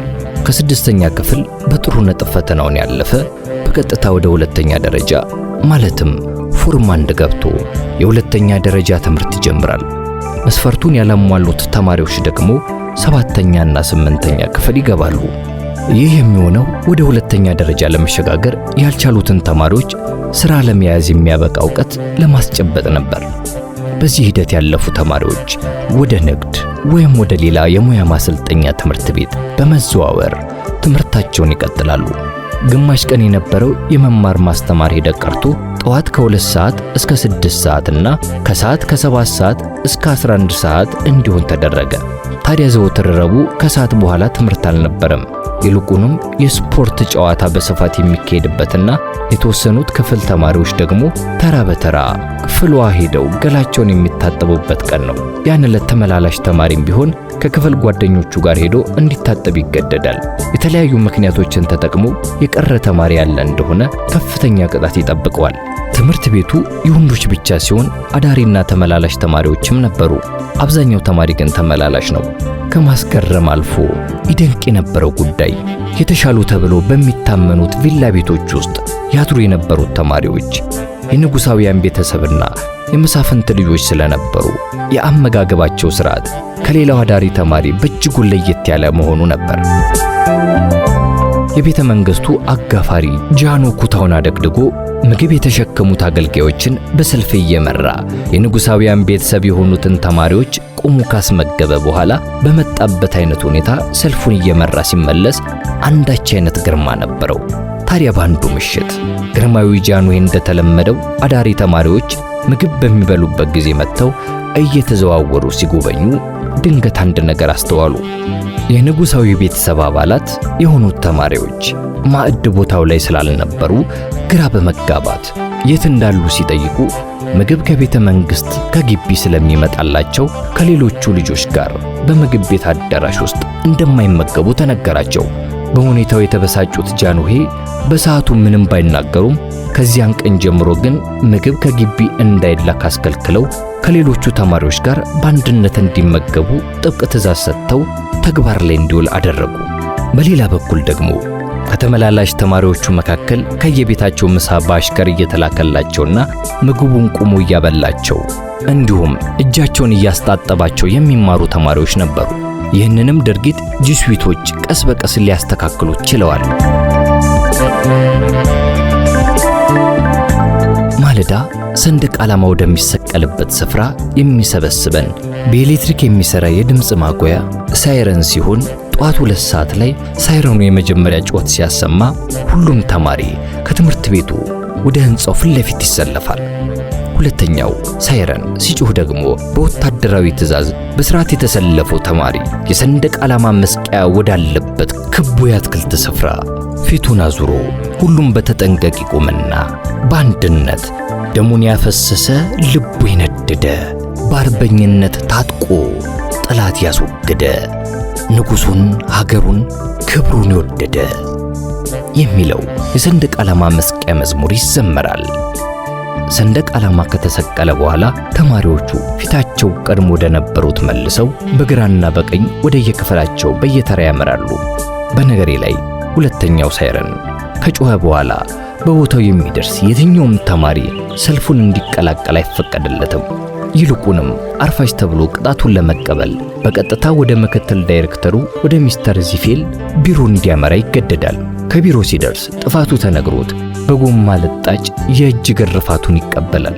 የግርፋቱ ቁጥር እንደ ጥፋቱ ተደጋጋሚነት የሚወሰን ሲሆን ጥፋቱ በጣም ከተደጋገመ ወላጆቹ እንዲጠሩ ሊደረግ ይችላል። በጂሱዊቶቹ የሚመራው ትምህርት ቤት ለዲሲፕሊንና ለጥሩ ስነ ምግባር ከፍተኛ ትኩረት የሚሰጥ ነበር። ሰዓት ማክበር፣ መልካም ስነ ምግባር ማሳየት ከእያንዳንዱ ተማሪ ይጠበቃል። አስተምሮቱም የቀለም ትምህርት ላይ ብቻ ያተኮረ ሳይሆን ለልዩ ልዩ ተጓዳኝ ተግባር ከፍተኛ ዋጋ የሚሰጥ ነው። ተማሪዎቹ እንደየችሎታቸው በስፖርት፣ በሙዚቃ፣ በቲያትርና በስካውት ተሳታፊ እንዲሆኑ ይበረታቱ ነበር። ታዲያ ተማሪዎቹ ከትምህርታቸው ባሻገር ልዩ ልዩ ክህሎቶችን እንዲያዳብሩ ለማድረግ ከፍተኛ ጥረት ይደረጋል። ሆኖም ግን ተማሪው ከመደበኛ ትምህርት ሌላ የአናጢነትና የመጻፍ ጠረዛ ሙያን ለማካበት የሚያስችል ትምህርት እንዲማር ይደረግ ነበር። በአጠቃላይ የትምህርት ቤቱ ተልዕኮ በጥሩ ስነ ምግባር የታነጸ፣ በዓላማው የጸና፣ ሰውን የሚያከብር፣ ራሱን የሚጠብቅና ሌላውን የሚረዳ፣ በራሱ የሚተማመን ብሎም ሀገሩን የሚወድ ትውልድን ማፍራት ነበር። ተፈሪ መኮንን ትምህርት ቤት በቆየሁባቸው 9 ዓመታት ውስጥ ያገኘኋቸው ዕውቀቶች፣ እሴትና ተሞክሮ የሕይወት መሠረት ሆኖኛል ለማለት ያስደፍረኛል። ተማሪውም ለትምህርት ቤቱ ያለውን ክብር ለመግለጽ በቡድን እየሆነ በሚዘዋወርበት ጊዜ እኛ የተፈሪ መኮንን ተማሪዎች ነን የሚለውን የትምህርት ቤቱን መዝሙር በመዘመር ማንነታቸውን በኩራት ለማሳወቅ መጣር የተለመደ ተግባራቸው ነበር። የተመላላሽነት ሕይወት። ተፈሪ መኮንን ትምህርት ቤት የቆየሁት ለ9 ዓመታት ነበር። ከዚያ ውስጥ 5ቱን ዓመት ያሳለፍኩት የአንደኛ ደረጃ ተማሪ ሆኜ ነው። የ4ቱን ዓመት ደግሞ የሁለተኛ ደረጃ ትምህርቴን በመከታተል ያሳለፍኩ ሲሆን በተመላላሽነት 7 ዓመት ቆይቼ አዳሪ ተማሪ የሆንኩት 11ኛ ክፍል በገባሁበት ጊዜና 12ኛ ክፍልንም ጨምሮ ነው። ይህም የሆነበት ትልቁ ምክንያት አንድ ተማሪ እዚያ ደረጃ ላይ ሲደርስ የመጨረሻዎቹን 2 ዓመታት ያለምንም ክፍያ በነፃ በትምህርት ቤቱ አዳሪ ሆኖ ትምህርቱን እንዲከታተል ስለሚገደድ ነው። ተመላላሽ ተማሪ መሆን ብዙ ነፃነት የሚሰጥበት አጋጣሚ ስላለው ጊዜ አጠቃቀምን ለማስተካከል ብልህነትንም ይጠይቃል። በተለይ በወጣትነት የዕድሜ ዘመን ብዙ ቀልብን የሚስቡ ነገሮች ስላሉ ያንን ሁሉ ተቋቁሞ የሥራ ሰዓትን አስተካክሎ ውጤታማ ሆኖ ለቁም ነገር መድረስ ቀላል የማይባል ትግልን የሚጠይቅ ነበር። ይልቁንም ከፍ ያለ መስዋዕትነትና ራስ መግዛትን ብሎም በዓላማ መጽናትን ይጠይቃል። በተፈጥሮዬ ለልጅነት ጨዋታ የምሰጠው ትኩረት አናሳ ስለነበር ያለኝን ህልም ለማሳካት ረድቶኛል። እኔ ከቤተሰቤ ውስጥ የመጀመሪያና ብቸኛው የዘመናዊ ትምህርት ተከታታይ በመሆኔ ትምህርቴን በተመለከተ የቤተሰብ ድጋፍ ለማግኘት የምችልበት ሁኔታ አናሳ ነበር። እቤት ውስጥም የተመቻቸ ነው የሚባል የጥናት ቦታ አልነበረኝም። ደግነቱ በመንደራችን ውስጥ ንጹህ የሆነ የጫካ ስፍራ ስለነበርና ጸጥታው ለማጥናት እንዲሁም የቤት ስራን ለመስራት ምቹ አጋጣሚ ስለፈጠረልኝ ብዙውን ስራዬን ከትምህርት ቤት ቀጥሎ እዚያው ስለምከውን ችግሩ በቀላሉ ሊቀረፍልኝ ችሏል። መኖሪያ ቤታችን ከትምህርት ቤቱ በቅርበት ርቀት ላይ የሚገኝ ስለሆነ ሰዓቱ ሲረፍድብኝ በአቋራጭ መንገድ በሩጫ በ10 ደቂቃ ውስጥ ደርስ ነበር። ሁሌም ለማለት በሚያስደፍር ደረጃ ሰፈራችንን አቋርጠው የሚያልፉ ጉለሌ ላዛሪስት ሚሽን ውስጥ የሚያድሩ በተመላላሽነት ደግሞ ተፈሪ መኮንን ትምህርት ቤት የሚማሩ የጉራጌ ተወላጅ የሆኑና የካቶሊክ እምነት የሚከተሉ ተማሪዎች በአንድ ላይ እያወሩ ስለሚያልፉ እንደ ንብ የሚያነበንበው ድምጻቸው የሰዓት መለኪያችን አድርገን እንጠቀምበት ነበር። ተማሪዎቹ ቁጥራቸው ወደ 15 ገደማ ሲሆን በየክፍል ደረጃቸው በቡድን ተደራጅተው የቅስና ልብስ በሚለብሱት ፈረንሳዊው ተወላጅ መስዬ ማርሴ በሚባሉ የካቶሊክ ቄስ እየተመሩ በሰፈራችን ያልፋሉ። ሁሉም በየፊናቸው እየጮሁ ስለሚያወሩ ጫጫታው በሩቅ ስለሚሰማ ቀጨኔ መድኃኔዓለም ቤተክርስቲያን አካባቢ ለምንኖረው ተማሪዎች ድምጻቸው የንቃት ደውላችን ነበር። እነሱ ያንን የተለመደ ድምጻቸውን እያሰሙ ካለፉ የሰዓቱን መርፈድ አውቀን ተንፋሻችን እስኪቋረጥ ድረስ በአቋራጭ መንገድ እየሮጥን ለመሄድ እንገደዳለን። የትምህርት ክፍለ ጊዜው አልቆ ከሰዓት በኋላ ከትምህርት ቤት ስንመለስ ግን መጽሐፎቻችንን በእጃችን ላይ ከምረን ቀስ እያለን እየተዝናናንና እየተጨዋወትን ለመሄድ ትልቅ ዕድል ነበረን። አልፎ አልፎ ግን ነሽጥ ሲያደርገን ከትምህርት ቤቱ እስከ ሰፈራችን ድረስ ዋናውን መንገድ ተከትለን ቁልቁለቱን በመውረድና ዳገቱን በመውጣት የማራቶን ሩጫ በሚመስል መልኩ የሩጫ እሽቅድድም ውድድር እናደርጋለን። አብዛኛውን ጊዜ ቀድሞ የሚደርሰው ደበበ ግዛው የሚባል የጎረቤታችን ልጅ ስለነበር ደበበ ጅቦ የሚል ቅጽል ስም ተሰጥቶት ነበር። ከሱም ብዙ ወደ ኋላ ሳልቀር ብዙውን ጊዜ የሁለተኛ ደረጃ አሸናፊ በመሆን የማጠናቀቀው ደግሞ እኔ ነበርኩ። ሁሉም ተመላላሽ ተማሪ እንደሚያደርገው ወደ ትምህርት ቤት የምንሄደው ምሳችንን ቋጥረን ነው። የምሳ ሰዓት ሲደርስ ከቅርብ ጓደኞቻችን ጋር ሰብሰብ ብለን ምቹ የሆነ የጥላ ስፍራ ፈልገን እንቀመጥና የምሳ ሳህኖቻችንን ከፍተን በፍቅር አብረን እንበላለን። በዚህ መሃል በጣም የሚጣፍጥ ምግብ ከተገኘ ሻሞ የሚያወላድ አልነበረም። አንዳንዴ እንጀራ በወጥ የሚያምራቸው አዳሪ ተማሪዎች አስቀድሞ በሚደረግ ስምምነት መሰረት እነሱ ከሚበሉት ምግብ ቤት ዳቦ ቀንሶ ያመጡና እኛ ከምናመጣው ምሳ በጥቂቱ የእንጀራ ጉርሻ ይለዋወጣሉ። የእነሱም የቤት እንጀራ የኛም የምግብ ቤት ዳቦ አምሮታችንን በመጠኑም ቢሆን በዚህ መልኩ እንወጣ ነበር። በተመላላሽነት ተማሪነት ዘመኔ ወቅት ከአብነት ትምህርት ቤት ጀምሮ ያልተለዩኝ ኃይሉ ገብረ ሕይወትን ጨምሮ ዮሐንስ ሀብተ ማርያምና ተስፋዬ መኩሪያ ከሚባሉ ጓደኞቼ ጋር በአንድ የትምህርት ደረጃ ላይ ስለነበርን አብረን እንመላለስ ነበር። ወደ መጨረሻ አካባቢ ግን ዮሐንስና ተስፋዬ ፈጥነው ሥራ የመያዝ ፍላጎት ስለነበራቸው ገና የሁለተኛ ደረጃ ትምህርታቸውን ሳያጠናቅቁ ወደ ንግድ ትምህርት ቤት ገቡ። እኔና ኃይሉ ግን ተፈሪ መኮንን ትምህርት ቤት ትምህርታችንን አጠናቀን ወደ አዲስ አበባ ዩኒቨርሲቲ ኮሌጅ ገብተን ትምህርታችንን በአብሮነት ጨርሰን ወደ ቀጣዩ ደረጃ ተሸጋግረናል። አጋጣሚ ሆኖ ወደ ንግድ ትምህርት ቤት የገቡት ጓደኞቻችንም ቢሆኑ አዳሪነታቸው ዳግማዊ ሚኒሊክ ትምህርት ቤት ግቢ ውስጥ ስለነበረ የኮሌጁ አጥር ግቢ ብቻ ስለሚለየን በየምክንያቱ አዘውትረን እንገናኝ ነበር። ወዳጅነታችንም እስከ መጨረሻው ቀጥሏል። የአዳሪነት ሕይወት ቀደም ሲል ሁለተኛ ደረጃ የሚገባ ተማሪ ያለምንም ክፍያ አዳሪ እንዲሆን የሚፈቀድለት ሲሆን ጥቁር ባለቢጫ ሪቫን ውብ ጃኬትም ይሰጥ ነበር። ሁለተኛ ደረጃ ደርሶ አዳሪ ለመሆንና ባለቢጫ ሪቫኗን ጃኬት ለመልበስ የሁሉም ተማሪዎች ምኞት ነበር። ታዲያ እኔም ወደ ሁለተኛ ደረጃ የምሸጋገርበት ጊዜን በናፍቆት መጠባበቅ ጀመርኩ። ጊዜው ደርሶልኝ በትምህርት ቤቱ ቅጥር ግቢ መኖሬን ብቻ ሳይሆን ባለቢጫ ሪባኗን ጃኬት በሰውነቴ ላይ የማጥለቅ ትልቅ ጉጉትም አደረብኝ። በዚህ የመፈለግ ማዕበል ውስጥ ሰጥሜ ያለው የሁለተኛ ደረጃ የነጻ አዳሪ ተማሪዎች አገልግሎት መሰጠቱ በውል ባላወቅኩት ምክንያት ተቋረጠ። ባለቢጫ ሪባኗ ጥቁር ጃኬትም ህልም ብቻ ሆና ቀረች። ታዲያ በዚህ አገልግሎት መቋረጥ ምክንያት ከመካከላችን ቁጥራቸው ያላነሱ ተማሪዎች ትምህርታቸውን አቋርጠው ሥራ ለመያዝ ወደሚያስችላቸው ንግድ ትምህርት ቤትና ወደ መምህራን ማሰልጠኛ ተቋም ገቡ። እኔ ግን ነገሩ እጅግ ቢያስከፋኝም በተመላላሽ ተማሪነት እዚያው መቀጠሉን መረጥኩ። የሁለተኛ ደረጃ 3ኛው ዓመት ላይ ሁሉም ተማሪ አዳሪ እንዲሆን የሚገደድበት ሰዓት ስለነበር እኔም እዚያ ደረጃ ስደርስ አዳሪ ሆንኩ። እዚህ ደረጃ ላይ ሲደረስ አዳሪ መሆን እንደ ግዴታ የሚወሰድበት ዋና ምክንያት የመጨረሻዎቹ 2 ክፍሎች ለኮሌጅ መግቢያ ፈተና ቅድመ ዝግጅት ቁልፍ መንገድ ተደርገው ስለሚታዩና ጥሩ ውጤት ለማስመዝገብም አዳሪ መሆን የተሻለ መሆኑ ስለታመነበት ነው። ዕለቱ የግንቦት ሚካኤል በዓለ ንግሥ ነው። ሰኔ ወር 1943 ዓመተ ምህረት የአዳሪ ተማሪዎች አድማ ተካሄደ። ተመላላሽ ተማሪውም ጉዳዩ ሳይገባው የአድማው ተባባሪ ሆኗል። አድማ ማድረግ ያልተለመደ ተግባር ስለሆነ የነጻ አዳሪ ተማሪዎች አገልግሎት ለመቋረጡ ከፍተኛ አስተዋጽኦ ሳይኖረው እንዳልቀረም ይገመታል። ጧት ወደ ትምህርት ቤት ስንመጣ የአድማው አስተባባሪ የነበሩት ታላላቆቻችን የአዳሪ ተማሪዎች ዛሬ ባንዲራ ከተሰቀለ በኋላ ሁላችሁም ሆ ብላችሁ በመሮጥ ወደ ኳስ ሜዳዎቹ እንድትበታተኑ፣ ክፍል የምትገቡም እኛ ፊሽካ ስንነፋ ብቻ ነው። ማንም ሰው ማን አድርጉ ብሏችሁ ነው ብሎ ቢጠይቃችሁም በፍጹም እንዳትናገሩ ብለው ስላስጠነቀቁን እኛም ምክንያቱን ጠንቅቀን በማናውቀው ጉዳይ ከሰንደቅ ዓላማ ሰቀላ በኋላ በየፊናችን እንደተነገረን ለማድረግ ተበታተነን። በኋላም ከውጭ የመጣ ሰው ጥያቄ ለመጠየቅ ወደኛ ጠጋ ባለ ቁጥር መልስ ላለመስጠት እንሸሽ ጀመር።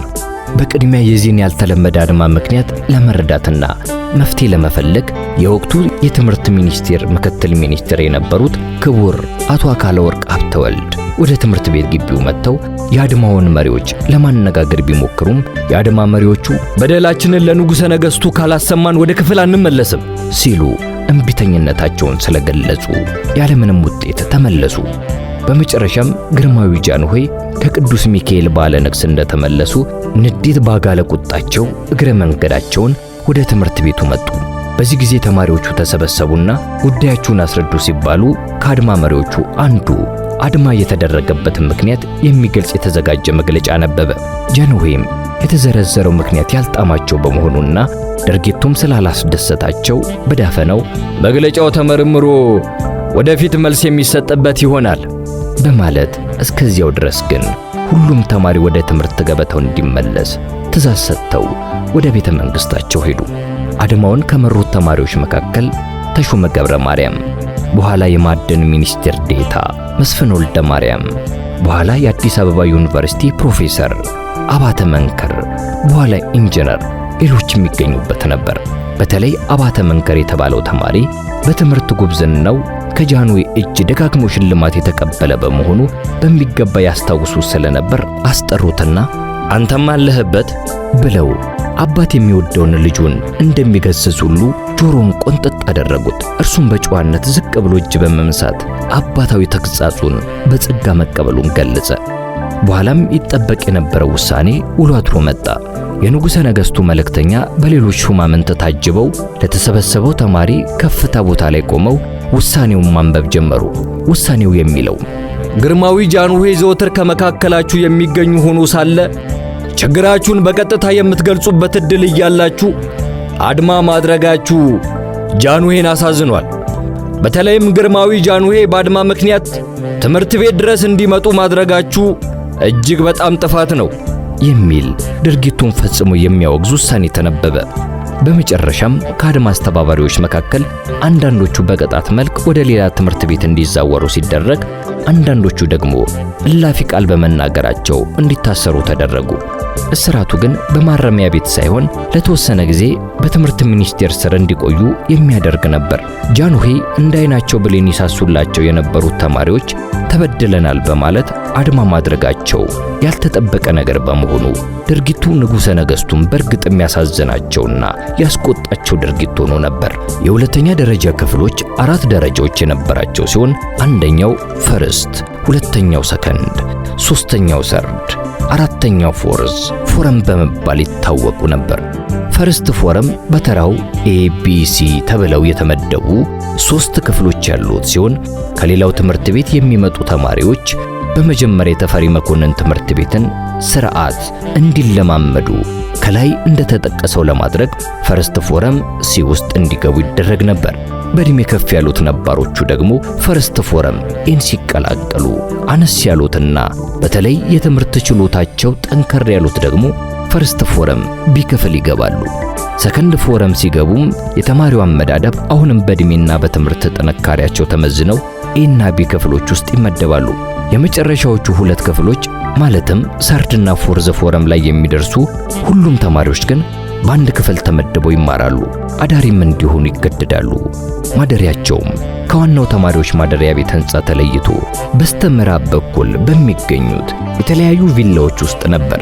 ሁሉም ተማሪ ኮሌጅ የሚያስገባ የፈተና ውጤት እንዲያመጣ የትምህርት አሰጣጡ በከፍተኛ ጥንቃቄ የተሞላ ነበር። እንዲሁም በዚህ ጊዜ በስነ ምግባር ግንባታ ላይ ልዩ ትኩረት ይሰጣል። በእነዚህ 2 ክፍሎች ውስጥ እንዲያስተምሩ የተመደቡት ጅስዊት አስተማሪዎች ተማሪውን በሁሉም ረገድ የተዋጣለት የማድረግ ልዩ ተልዕኮ ነበራቸው። በእያንዳንዱ ተማሪ ስብዕና ላይ ልዩ ትኩረት ይሰጣሉ። ጠንካራውን ተማሪ ያለማቋረጥ ያበረታታሉ። ደከም ብሎ የታያቸውን ተማሪም ትክክለኛ መስመር ውስጥ እንዲገባና እንዲሻሻል ከፍተኛ ጥረትና እገዛም ያደርጉለታል። ምግብን በተመለከተ ሁሉም አዳሪ ተማሪዎች በአንድ የምግብ ቤት አዳራሽ ውስጥ የሚመገቡ ሲሆን ሙስሊም ተማሪዎች የሚመገቡት በዋናው አዳራሽ ውስጥ ሆኖ በተለይ በረመዳን ጾም ወቅት ሌሊት ተነስተው እንዲመገቡ እንዲያፈጥሩ ጭምር የተለያየ ዝግጅት ይደረግላቸው ነበር። በቁጥራቸው አነስ ያሉ ስለነበሩ ለነሱ የሚዘጋጀው ምግብ የተሻለ ጣዕም ነበረው። ስለሆነም አንዳንድ ወግ የማያጠብቁ ክርስቲያኖች ማንም ሰው ሳያያቸው በድብቅ ሌሊት ላይ ሹልክ እያሉ ከሙስሊም ጓደኞቻቸው ጋር ይመገቡ እንደነበር አስታውሳለሁ። ወደ ምግብ ቤቱ አዳራሽ መግባት የሚቻለው የጥሪ ደወል ሲደወል ነው። የመጀመሪያው ደወል ሲደወል ሁሉም በተወሰነለት ቦታ ከምግብ ቤቱ ሕንጻ ፊት ለፊት በየክፍሉ ይሰለፋል። ሁለተኛው ደወል ሲደወል ደግሞ ወደ ውስጥ እንዳቋማቸው በየሰልፋቸው እየገቡ በተመደበላቸው ጠረጴዛ ዙሪያ ይቆማሉ። ከዚያም የትምህርት ቤቱ ካህን ጸሎት አድርገው ከባረኩ በኋላ ሁሉም ተማሪ ለመመገብ ይቀመጣል። በምግብ ሰዓት ከቦታ ቦታ መንቀሳቀስ የተከለከለ ነው። እንዲሁም ከልክ በላይ ጮክ ብሎ ማውራትና መሳቅ አይፈቀድም። ይህን ሁሉ ለመቆጣጠር የትምህርት ቤቱ ምክትል ዳይሬክተር ቆፍጣናውና ተፈሪው ሚኒስቴር ዚፈል አንድ እጃቸውን ከኮት ኪሳቸው ውስጥ ሸኩት አድርገው ከላይ ወደ ታች እየተንጎራደዱ ጥንቃቄ በተሞላበት አኳኋን በዓይናቸው ግራና ቀኝ እየቃኙ የምግብ ቤቱን ስርዓት መከበሩን ያረጋግጣሉ። ለአንዳንድ መሳፍንትና መኳንንት ልጆች ምግብ ከየቤታቸው ይመጣላቸው ስለነበር ከትምህርት ቤቱ ዘበኞች ጋር በመመካከር ዘበኞቹ ምግቡን እንዲቀበሉ እየተደረገ ምግቡ ተማሪዎችና የቅርብ ጓደኞቻቸው እየተጠቃቀሱ ከቤት የመጣውን ምግብ ተስፋ በማድረግ የቀረበላቸውን የአዳራሽ ምግብ ሳይመገቡ ከምግብ ቤት ይወጣሉ። በቀስታ ጨለማ ወደሚያደላበት የዘበኞቹ መቋሚያ ስፍራ ወደ ደቡብ የመግቢያ በር እናመራና ምግቡን ከዘበኞቹ የጥበቃ ሰራተኞች ተቀብለን ወደ ኳስ ሜዳው አዩኝ ያላዩኝ እያልን እንገባለን። ከዚያም ምግቡን ይዘን እንደገባን ጨለማውን ተገን አድርገን እንቀመጥና አገልግሉን በጥድፊያ እንከፍታለን። ከዚያም ሁሉም በአንድ ላይ ወደ አገልግሉ እጁን ይሰዳል። ያጋጠመው አጥንቱን ቀለብ አድርጎ ያወጣና በአንድ እጁ በመያዝ በሌላኛው እጁ ፍትፍቱን አፉ ከሚይዘው ጉርሻ በላይ ይዞ ይነሳል። አብዛኛውን ጊዜ ምግቡ የሚመጣው ከጓደኛችን ከልዑል ራስ ካሳ የልጅ ልጅ ከሆነው ከልጅ ዳርጌ አመዴ ወላጆች ቤት ነበር። ታዲያ አንድ ቀን ይህን ድብቅ ተግባራችንን ሰፊ አንቴና ያላቸው የተፈሪው ምክትል ዳይሬክተር ሚኒስቴር ዚፈል ስለደረሱበት ምግባቸውን ሳይጨርሱ የሚወጡትን ተማሪዎች በአይነ ቁራኛ መከታተል ጀመሩና በመጨረሻም እጅ ከፍንጅ ያዙን። ከዚያን ቀን ጀምሮ ከውጭ ምግብ በምንም አይነት ሁኔታ እንዳይገባ ጥብቅ ትዕዛዝ አስተላለፉ። ከውሳኔው በኋላ እኛም ለጊዜው የምናደርገው ነገር ጠፍቶብን ትንሽ ግራ የተጋባን ቢሆንም ከጥቂት ምክክር በኋላ ከውጭ የሚመጣው ምግብ የምንቀበልበት ስትራቴጂ መለወጥ አስፈላጊ ሆኖ ስላገኘነው በሐኪም ትዕዛዝ ምግብ ከቤት እንዲመጣላቸው የተፈቀደላቸውን ተማሪዎች ማፈላለግ ጀመርን። ብዙም ሩቅ ሳንሄድ ብርሃኑ ፈረደ የሚባል ጓደኛችን በሕክምና ምክንያት ምግብ ከቤት እንዲመጣለት ከተፈቀደላቸው ተማሪዎች አንዱ ስለነበር በእርሱ ስም ምግብ ማስገባት ተጀመረ። ታዲያ በዚህ ሁኔታ ውስጥ እያለን አንድ ቀን ብርሃኑ በሆነ ምክንያት ምግብ ከቤቱ በጊዜው ሳይመጣለት ስለቀረ ባደራ የተረከበውን ምግብ የተሞላ አገልግል ከፍቶ ዋናውን ነገር አምሽክ አድርጎ ከበላ በኋላ የተረፈውን አስቀምጦልን አገኘ ነው። ያን ዕለት ምሽት ከቤት ከመጣልን ምግብ ሆነ ከአዳራሹ ምግብ ሳንሆን ቀርተን ራብ አንጀታችንን እያላወሰው ለማደር ተገደድን። መዝናኛዎች።